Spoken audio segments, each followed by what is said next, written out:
Video हम लोग देखने वाले हैं कक्षा 12वीं की भौतिक विज्ञान का चैप्टर 5 के न्यूमेरिकल्स को। ठीक है, तो इसमें जो आप देखेंगे एनसीईआरटी की बुक से आपको उस पे क्वेश्चन नंबर पे मिलेगा कि यह बुक में 5.11 पे यह क्वेश्चन आपको मिल जाएगा एनसीईआरटी की बुक से। ठीक है, क्या कहा गया है? कहा गया है कि दक्षिण अफ्रीका में किसी स्थान पर एक चुंबकीय सुई भौगोलिक उत्तर से 12 अंश पश्चिम की ओर संकेत करते हैं। फिर कहा गया है कि चुंबकीय यामोत्तर में संरेखित नतिवृत्त की चुंबकीय सुई का उत्तरी ध्रुव क्षैतिज से 60 अंश की ओर संकेत करता है। पृथ्वी के चुंबकीय क्षेत्र का क्षैतिज अवयव मापने पर 0.16 गॉस पाया जाता है। इस स्थान पर पृथ्वी के क्षेत्र का परिमाण और दिशा बताना है आपको। ठीक है, जो क्वेश्चंस में कहा गया उसको समझ लीजिए। कहा है कि दक्षिण अफ्रीका में किसी स्थान पर एक चुंबकीय सुई जो है भौगोलिक उत्तर से 12 अंश पश्चिम की ओर संकेत करती है। ठीक है, तो यह आपका भौगोलिक यामोत्तर बन गया। ठीक है, यह आपका भौगोलिक यामोत्तर बन गया। अब इसमें देखिए क्या कहा गया है। यह आपका हो गया उत्तर, दक्षिण, पश्चिम और पूर्व। कहा है कि भौगोलिक यामोत्तर जो है कि भौगोलिक उत्तर से 12 अंश पश्चिम की ओर, तो यह आपका उत्तर हो गया और यह आपका पश्चिम हो गया। उत्तर से 12 अंश किधर? पश्चिम की ओर, तो ये उत्तर से 12 अंश पश्चिम लगभग हम इतना ले लेते हैं। ठीक है, यह आपका हो गया 12 अंश। यह वाला कोण कितना हो गया? 12 अंश जो उसने कहा है। ठीक है, जिसको हम दिक्पात कोण कहते हैं। क्या कहते हैं? दिक्पात कोण कहते हैं। यहाँ पे लिख सकते हैं दिक्पात कोण।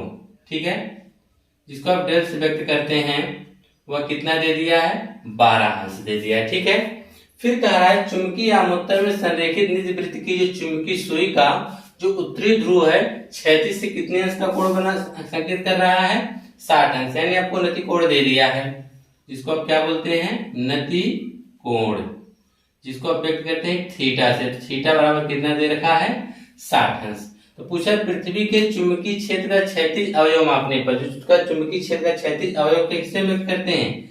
यश से।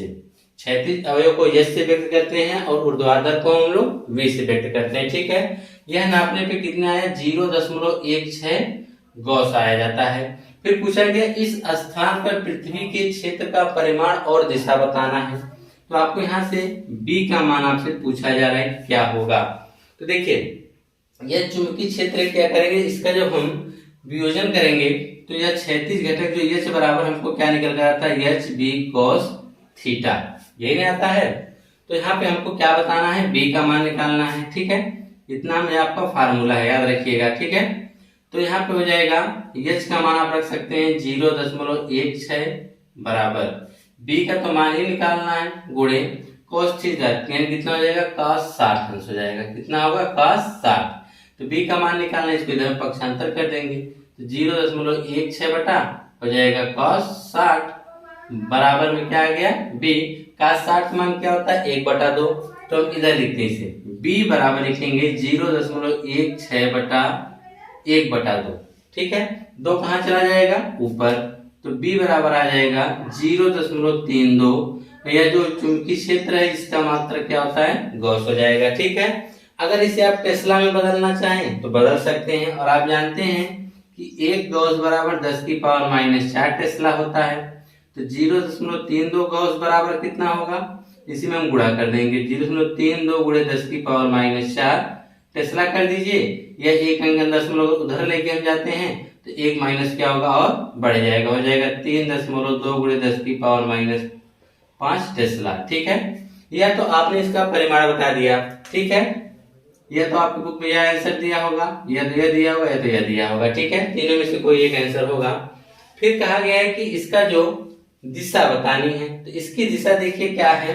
कहेंगे भौगोलिक यामोत्तर से 12 अंश क्या है? पश्चिम की ओर है। 12 अंश क्या है? पश्चिम की ओर। और उसने बताया क्षैतिज से क्या होता है? 60 अंश ऊपर की ओर। देखिए सॉरी, क्षैतिज से यहाँ पे बोला गया है कि चुंबकीय सुई जो उत्तरी ध्रुव है, चुंबकीय सुई का जो उत्तरी ध्रुव है वह क्षैतिज से कितने अंश है? 60 अंश की ओर संकेत करता है। यह जो चुंबकीय सुई जो है यहाँ से ये क्षैतिज से कितने ऊपर? 60 अंश। कहाँ? ऊपर की ओर।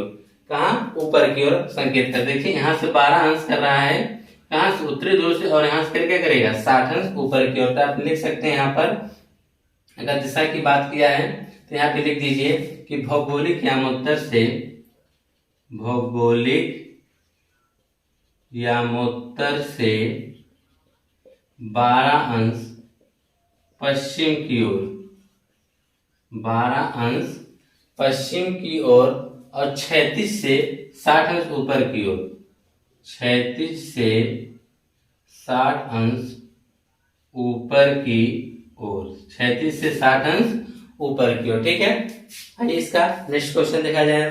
तो हम देखेंगे अगला क्वेश्चन जो दिया गया है 5.12। ठीक है, इसमें क्या कहा गया है, कहा गया कि किसी छोटे क्षण चुंबक का चुंबकीय आघूर्ण 0.48 जूल प्रति टेस्ला है।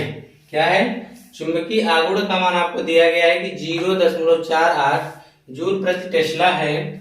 चुंबक के केंद्र से 10 सेंटीमीटर की दूरी पर स्थित किसी बिंदु पर इसके चुंबकीय क्षेत्र का परिमाण एवं दिशा बताना है। क्या बताना है, चुंबकीय क्षेत्र का परिमाण एवं दिशा बताना है। यदि यह बिंदु, देखिए कंडीशन दी गई है, चुंबक के अक्ष पर हो, दूसरे कंडीशन चुंबक के अभिलंब समद्विभाजक पर स्थित हो। तो यानी चुंबक के अक्ष पे होने का मतलब आपको अच्छी स्थिति में पूछा जा रहा है, और चुंबक के अभिलंब समद्विभाजक पर हो, इसका मतलब आपसे अच्छी स्थिति में पूछा जा रहा है। ठीक है, तो आइए क्वेश्चन में क्या क्या दिया गया है, पहले उसको हम लिख लेते हैं। आपको दिया गया चुंबक के का किसी क्षण चुंबक का जो चुंबकीय आघूर्ण दिया गया है, तो यहाँ पे लिख सकते हैं चुंबकीय आघूर्ण, चुंबकीय आघूर्ण जो दिया गया है, जिसको हम व्यक्त करते हैं m से, 0.48 जूल प्रति टेस्ला है। कितना है, जूल प्रति टेस्ला है। ठीक है, और कहा है कि चुंबक के केंद्र से, तो देख लीजिए यह आपका चुंबक हो गया, ध्यान से देखिएगा, यह चुंबक हो गया N और S।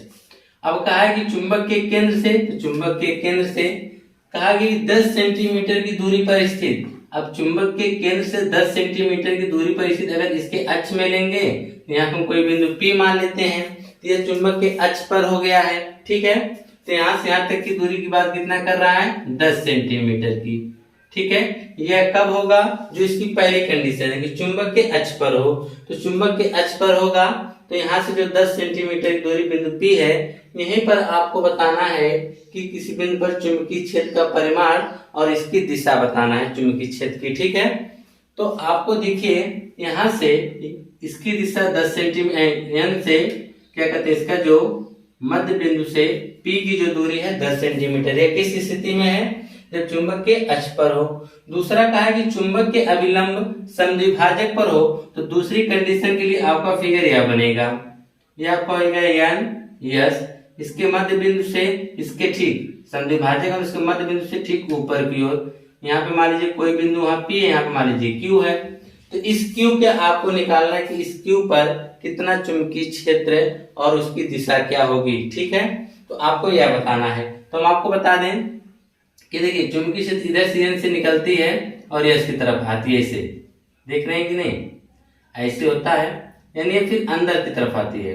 तो आप यही कहेंगे कि यस से N की ओर, यस से N की ओर, यानी दक्षिण से उत्तर की ओर। क्या इसमें, जब चुंबक के अक्ष पर वह बिंदु स्थित हो। ठीक है, दूसरी कंडीशन में आप बोलेंगे कि जब वह इसके लंबवत होगा, तो N से यस की तरफ होगा, N से कहाँ होगा, यस की तरफ होगा। तो अगर हम दिशा की बात करें, तो यहाँ लिखेंगे यस से N की तरफ, यस से N की तरफ। याद रखिएगा कि जब वह बिंदु चुंबक के अक्ष पर होगा, तो उसकी दिशा क्या होगी, यस से N की तरफ होगी। जब उसके लंबवत होगा, तो N से यस की तरफ होगी, N से यस की तरफ होगी, N से यस की तरफ। तो N और यस तो आप भली भांति समझते हैं, यानी दक्षिण ध्रुव से उत्तरी ध्रुव की ओर होगी। कब, जब वह उसकी अच्छी स्थिति में हो। ठीक है, और दूसरी कंडीशन, जब वह उसकी अच्छी स्थिति में होगा, यानी उसके लंबवत होगा, तो उत्तरी ध्रुव से दक्षिण ध्रुव की तरफ होगी चुंबकीय क्षेत्र की दिशा। आपने तो दिशा बता दी है, लेकिन अब आपको इसका परिमाण बताना है। ठीक है, चित्र आपको समझ में आ गया होगा। जब इसके अक्ष पर होगा तो यानी इसके मध्य बिंदु से 10 सेंटीमीटर की दूरी पर P, यानी आपका फिगर ऐसे बनेगा। और इसकी जब दिशा निकालेंगे तो S से N की तरफ होगी।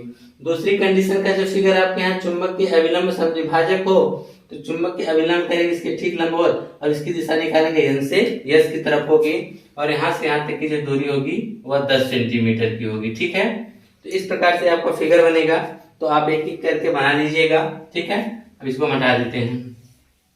अब आगे देखिए, अब यानी आपको R का मान दे दिया गया है, दूरी दे दिया है ना, दूरी R बराबर आपको दे दिया गया 10 सेंटीमीटर। तो आपको पता है कि जो हमारे क्वेश्चन से हम केएस पद्धति में लगेंगे, इसको मीटर को सेंटीमीटर बदलने, सेंटीमीटर को मीटर बदलने के लिए क्या करेंगे, इसी में 10 की पावर -2 से गुणा कर देंगे। तो जब गुणा करेंगे तो इसकी एक घात प्लस में उसकी माइनस है, तो इसका क्या आ जाएगा, 10 की पावर -1 मीटर आ जाएगा। ठीक है, इसने आपने दूरी बता दिया, पता चल गई। अब कहा है कि चुंबकीय क्षेत्र का परिमाण, यानी चुंबकीय क्षेत्र का परिमाण यानी बी पूछा गया है। चुंबकीय क्षेत्र का परिमाण, क्षेत्र का परिमाण यानी बी आपसे पूछा जा रहा है कि बी क्या होगा। ठीक है, तो चलिए जब बी आपसे पूछा जा रहा है तो इसका फार्मूला आप लगा दीजिए। क्या होता है, बी बराबर μ0/4 गुणे 2m/r³ होता है। यह कौन सी स्थिति, पहली कंडीशन। क्या लिखेंगे, चुंबक के अक्ष पर हो, जब चुंबक के अक्ष पर हो, जब चुंबक के अक्ष पर हो, जब चुंबक की कहां हो, अक्ष पर होगा, तो B बराबर क्या होगा, μ0/4 गुणे 2m/r³ होगा। ठीक है, अब हम इसके सभी मानों को यहाँ पे क्या करेंगे, रख देंगे। आइए सभी मानों को यहाँ पे क्या किया जाए, रख दिया जाए। तो यहाँ पे हम रखेंगे सभी मानों को। μ0/4 का मान आप जानते हैं कितना होता है, 10 की पावर -7 गुणे 2 गुणे m का मान कितना है 0.48 बटा इसका मान क्या है r का, तो 10 की पावर -1 का क्या है, क्यूब है। अब इसी को हल करना है। तो b बराबर जो यहाँ पर आएगा 10 की पावर -7 गुणे, गुणा कर देंगे 48 गुना 96 हो जाएगा, यानी 0.96 और बटा में 10 की पावर क्या हो जाएगा -3। तो b बराबर ये देखिए 0.96 गुणे 10 की पावर -7 है, -3 ऊपर जाएगा तो प्लस हो जाएगा 10 की पावर 3। तो b बराबर आएगा 0.96 गुणे, इसको देखिए -3 में घात जुड़ जाएगी, आधार बराबर है, -7 में अगर 3 जोड़ेंगे तो क्या आएगा, 10 की पावर -4 आ जाएगा। ठीक है, और यहाँ पर इसका जो मात्रक आएगा टेस्ला में आएगा, किसमें आएगा, टेस्ला में आएगा। आप चाहे इसे आप गॉस में बदल सकते हैं, किसमें बदल सकते हैं, गॉस में। तो आप जानते हैं कि एक गॉस बराबर क्या होता है, 10 की पावर -4 टेस्ला होता है। तो 10 की पावर -4 टेस्ला बराबर क्या होगा, एक गॉस, ऐसे लिख सकते हैं। 10 की पावर -4 टेस्ला बराबर क्या होता है, एक गॉस। तो इतने टेस्ला बराबर क्या हो जाएगा, तो लिखेंगे तो एक गॉस हो गया, तो यानी पूरा टोटल जो मान हम निकालेंगे यहाँ पे इसकी वजह से घटा के मान क्या लिख सकते हैं, गॉस। यानी b बराबर लिख सकते हैं 0.96 गॉस हो जाएगा। ठीक है, और दिशा तो आपको पता ही है, इसकी दिशा क्या है, S से N की तरफ होगी। किधर होगी दिशा की, जब हम बात करेंगे S से N की ओर होगी। चुंबकीय क्षेत्र की जो दिशा होगी किधर होगी, S से N की ओर होगी, ये आपकी दिशा हो गई। ठीक है, अब दूसरी स्थिति है कि चुंबक के अभिलंब समद्विभाजक पर हो। जब चुंबक के अभिलंब समद्विभाजक पर हो तो उसके लिए देखिए क्या करना पड़ेगा। ठीक है, तो याद रखिएगा, इधर ही लगा देते हैं, इस कैलकुलेशन को ध्यान में रखिएगा। चलो हटाओ, दूसरा वाला देखिए, जो कहा है, क्या कहा है, चुंबक के अभिलंब, चुंबक के अभिलंब समद्विभाजक, समद्विभाजक पर स्थित हो। ठीक, जब इसके समद्विभाजक पर स्थित होगा तब चुंबकीय क्षेत्र B बराबर क्या होता है, μ0/4 गुणे, तो यहाँ पर 2m नहीं बल्कि क्या होता है, m/r³ होता है। ठीक है, तो यहाँ पर m अपान आर क्यूब होता है, तो यहाँ पर मान रखेंगे, इसका मान क्या आएगा 10 की पावर माइनस 7 गुणे m का मान है 0.48 बटा आर क्यूब का मान क्या है 10 की पावर माइनस 1 का क्यूब। तो यहाँ देखिए ये माइनस 3 हो गया, ऊपर चला जाएगा, तो b बराबर आएगा 0.48 गुणे 10 की पावर माइनस 7 तो पहले से था, माइनस 3 ऊपर जाएगा तो क्या हो जाएगा +3, तो b बराबर आएगा 0.48 गुणे घटा देंगे क्या आएगा -4, तो इतना क्या आएगा टेस्ला आएगा। इतना हटा देंगे, कितने टेस्ला बराबर क्या होता है 1 गॉस होता है, तो b बराबर आएगा 0.48, इतना हटाएंगे तो क्या आ जाएगा गॉस आ जाएगा, क्योंकि 1 गॉस बराबर क्या 10 की पावर -4 टेस्ला होता है। अगर हम इसकी दिशा की बात करें, इसकी दिशा क्या होगी n से s की तरफ होगी, इनकी दिशा क्या होगी n से s की तरफ होगी। ठीक है, यह क्वेश्चन आपका था 5